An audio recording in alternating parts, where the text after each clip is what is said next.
Assalamualaikum warahmatullahi wabarakatuh. Halo guys, selamat datang di channel Science Maestro. Belajar sains asik ala master. Sebelum lanjut, pastikan kalian sudah klik tombol subscribe dan nyalakan lonceng notifikasinya agar kalian bisa selalu update video dari saya. Dan pastikan juga kalian klik tombol like jika menurut kalian video ini bermanfaat.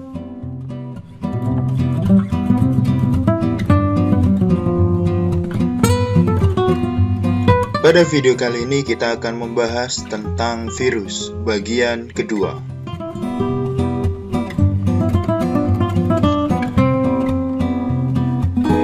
Virus yang bersifat menguntungkan biasanya digunakan dalam bidang rekayasa genetika maupun penelitian di bidang kedokteran. Di dunia kedokteran, virus dimanfaatkan untuk menghasilkan produk-produk berikut. Interferon. Interferon adalah protein yang dihasilkan oleh sel normal sebagai respon terhadap infeksi virus. Fungsi interferon untuk mencegah replikasi virus pada sel hospes. Berikut ini merupakan rangkaian dari prosedur pembuatan interferon. Prosedur pembuatan interferon sama halnya ketika kita ingin membuat DNA rekombinan dari gen yang kita inginkan menggunakan vektor bakteri. Gen yang diinginkan dipotong dan disisipkan ke dalam plasmid bakteri, sehingga didapatkan DNA rekombinan. Kemudian DNA rekombinan ini ditransformasikan ke dalam sel bakteri kembali, dan bakteri membelah diri dan bereplikasi menyalin DNA rekombinan, hingga terbentuklah klon bakteri. Gen yang baru ini menyebabkan bakteri membuat produk protein baru, seperti halnya interferon. Untuk membuat interferon, dibutuhkan sel inang yang terinfeksi oleh DNA virus. Interferon ini akan memicu terbentuknya produk protein antivirus, sehingga ketika sel ini diinfeksi oleh virus, maka sel ini akan memproduksi protein antivirus yang akan bertugas memblokade infeksi virus. Selanjutnya, profag. Profag dapat digunakan untuk mengubah fenotip bakteri sehingga bermanfaat dalam bidang kedokteran. Sebagai contoh, DNA virus digabungkan dengan gen manusia, yaitu gen penghasil antigen. Gabungan gen atau profag tersebut kemudian disambungkan ke DNA bakteri. Dengan demikian, fenotip sel bakteri mengalami perubahan. Sel bakteri tersebut mampu membuat antigen seperti halnya sel manusia. Jadi profag ini merupakan gabungan gen dari virus dengan gen yang diinginkan untuk disisipkan ke DNA bakteri. Vaksin. Vaksin berisi mikroorganisme patogen yang telah dilemahkan, sehingga sifat patogenitasnya hilang, tetapi sifat antigenitasnya masih tetap. Berikut ini merupakan tahapan untuk memproduksi vaksin. Langkah pertama, identifikasi virus yang diinginkan. Selanjutnya, persiapan virus vaksin. Virus vaksin ini adalah virus versi aman yang dibuat oleh laboratorium perusahaan vaksin. Di samping itu, disiapkan pula reagen untuk menguji vaksin hingga mendapatkan dosis yang tepat. Selanjutnya, injeksikan virus vaksin tersebut ke dalam telur. Telur ayam yang digunakan berumur 9 hingga 12 hari dan dilakukan inkubasi selama 2 hingga 3 hari. Jutaan virus vaksin siap dipanen dari putih telur. Selanjutnya, virus dibunuh dan dipurifikasi untuk mendapatkan antigennya. Kemudian diuji menggunakan reagen. Setelah itu, diencerkan, dikemas dalam botol vial atau jarum suntik. Contoh vaksin yang sudah dikenal. OPV, Oral Polio Vaccine. Vaksin yang digunakan untuk mencegah penyakit polio. HBV, Hepatitis B Vaccine. Vaksin yang digunakan untuk mencegah penyakit kuning. PZV, Varicella Zoster Vaccine. Vaksin untuk mencegah penyakit cacar air.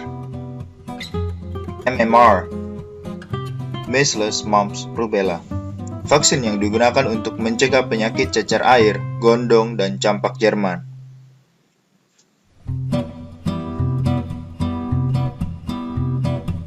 Virus dapat digunakan untuk membuat peta kromosom yang sangat penting bagi dunia kedokteran. Aplikasi ini telah digunakan pada bakteriofag untuk mengenal dan mengidentifikasi bakteri patogen. Ketahanan dan kerentanan bakteri terhadap serangan bakteriofag dapat digunakan untuk menentukan galur-galur bakteri dalam sistem klasifikasinya. Berikut ini merupakan contoh dari peta kromosom bakteriofag. Sebagian besar virus merupakan penyebab penyakit, baik pada tumbuhan, hewan, maupun manusia.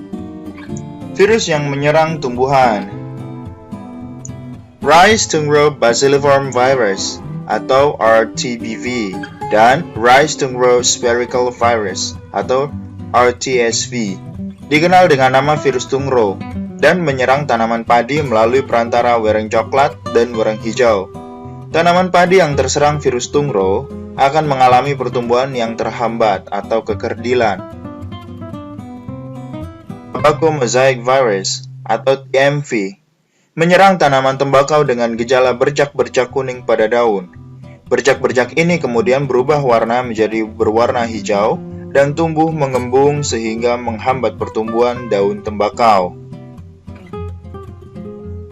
Turnip yellow mosaic virus atau TYMV menyebabkan penggulungan daun pada tanaman kapas.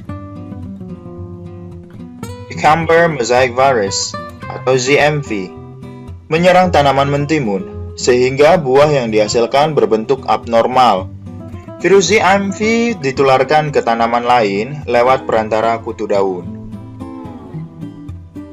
Citrus leprosis virus atau ZILV menyerang daun dan buah tanaman jeruk dengan gejala adanya bercak-bercak kuning dan coklat. Sugarcane mosaic virus atau SCMV menyerang daun pada tanaman tebu. Dan masih banyak lagi jenis virus yang merugikan atau menyerang tumbuhan. Virus yang menyerang hewan: Paramyxovirus mengakibatkan penyakit Newcastle disease atau NCD yang menyerang saraf ternak unggas, misalnya pada ayam dan itik. Penyakit ini sering disebut tetelo. Virus ini menyebar melalui debu dan makanan unggas yang mengandung virus. Coxsackie virus. Virus ini menyerang kuku dan mulut hewan memamah biak seperti kambing, sapi, dan kerbau. Virus ini menyebabkan penyakit Foot and Mouth Disease atau FMD yang ditandai dengan gejala melepuh dan berlendir di sekitar mulut dan kaki. Bovine papilloma virus menyebabkan tumor pada sapi. Penyakit tumor ini bukanlah penyakit yang mematikan dan akan hilang dengan sendirinya, tetapi dalam waktu yang sangat lama. Bovine papilloma virus ini ditularkan melalui kontak langsung dengan sapi yang terjangkit virus maupun melalui gigitan lalat yang membawa virus.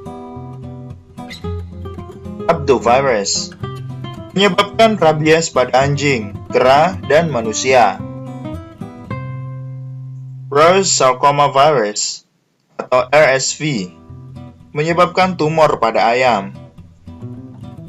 Orthopox virus menyebabkan penyakit cacar pada sapi. Dan masih banyak lagi virus lainnya yang menyerang hewan.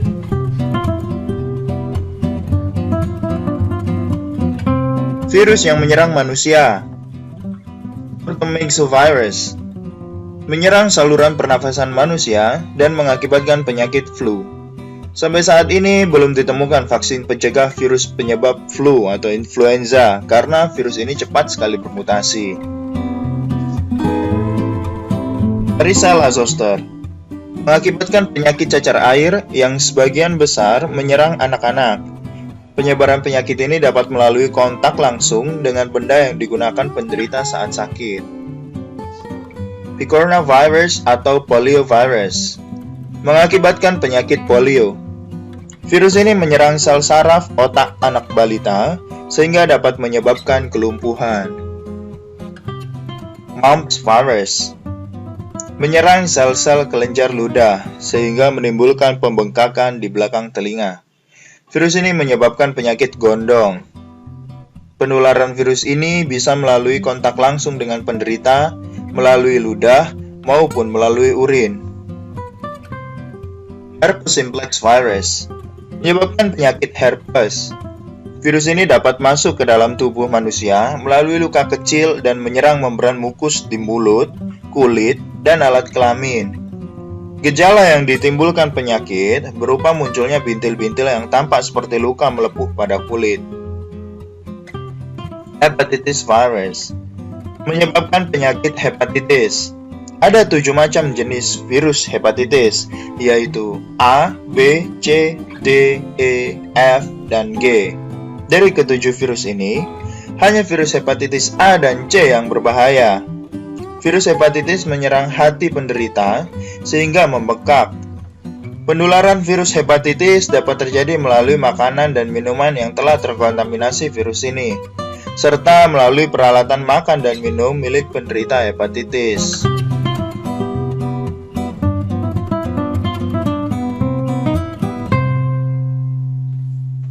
Human Immunodeficiency Virus atau HIV menyerang sel darah putih jenis limfosite sehingga kekebalan tubuh menurun. Virus ini merupakan penyebab penyakit AIDS, Acquired Immunodeficiency Syndrome.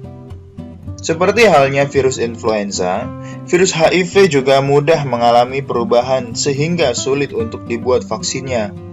Cara penularan virus HIV antara lain melalui hubungan seksual, transfusi darah, pemakaian jarum suntik bersama, dan ibu penderita AIDS kepada janinnya. Ebola virus. Pada awalnya virus ini menyerang kera Afrika, namun ternyata virus ini juga menyerang manusia dan menimbulkan kematian. Virus Ebola menyerang sel darah putih jenis makrofag dan jaringan fibroblast. Gejala orang yang terinfeksi virus ini sebagai berikut. Yang pertama, sakit kepala dan nyeri pada otot disertai demam tinggi.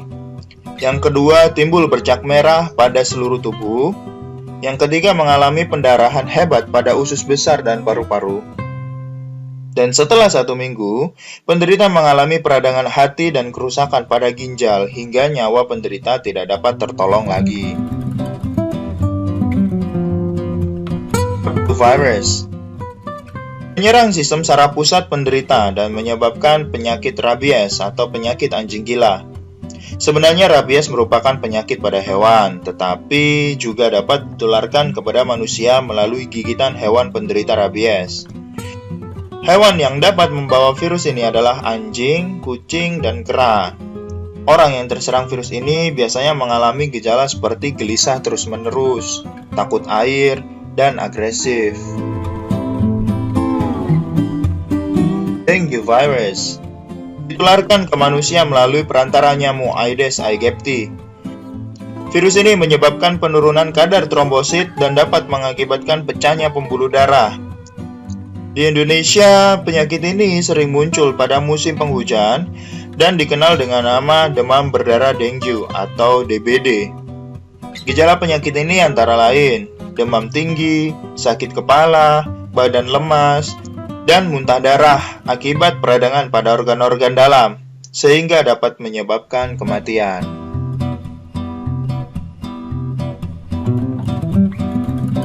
Pencegahan terhadap infeksi virus. Penyakit yang disebabkan oleh virus pada umumnya sulit disembuhkan. Oleh sebab itu, perlu adanya usaha pencegahan terhadap infeksi virus. Usaha-usaha pencegahan tersebut sebagai berikut: vaksinasi dan penerapan pola hidup sehat. Vaksin biasanya diberikan ke dalam tubuh seseorang melalui suntikan atau melalui oral atau mulut. Setelah divaksin, tubuh akan membentuk antibodi sebagai respon adanya antigen yang ditimbulkan oleh vaksin tersebut. Antibodi inilah yang menjadikan tubuh lebih kebal terhadap serangan virus. Mengonsumsi makanan yang sehat dan seimbang. Makanlah makanan yang bergizi dan bernutrisi tinggi, sehingga dapat meningkatkan daya tahan tubuh. Selain itu, makanlah 3 kali sehari sesuai dengan kebutuhan tubuh. Berolahraga secara teratur. Olahraga secara teratur dapat menjaga kebugaran dan kekebalan tubuh. Beristirahat yang cukup. Istirahat yang paling baik adalah tidur. Usahakan dalam satu hari tidur selama 6 hingga 8 jam untuk mengembalikan kebugaran tubuh setelah beraktivitas. Menghindari stres. Stres dapat memicu berbagai macam penyakit. Oleh karena itu, luangkan waktu untuk bersantai. Menghindari rokok dan minuman beralkohol. Rokok dan minuman beralkohol berpotensi menurunkan ketahanan tubuh.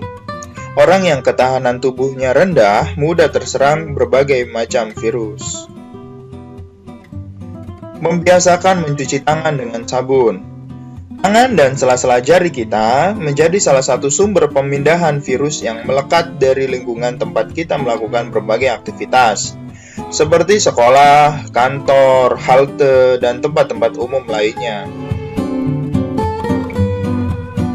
Sekian video kali ini. Sampai jumpa di video selanjutnya.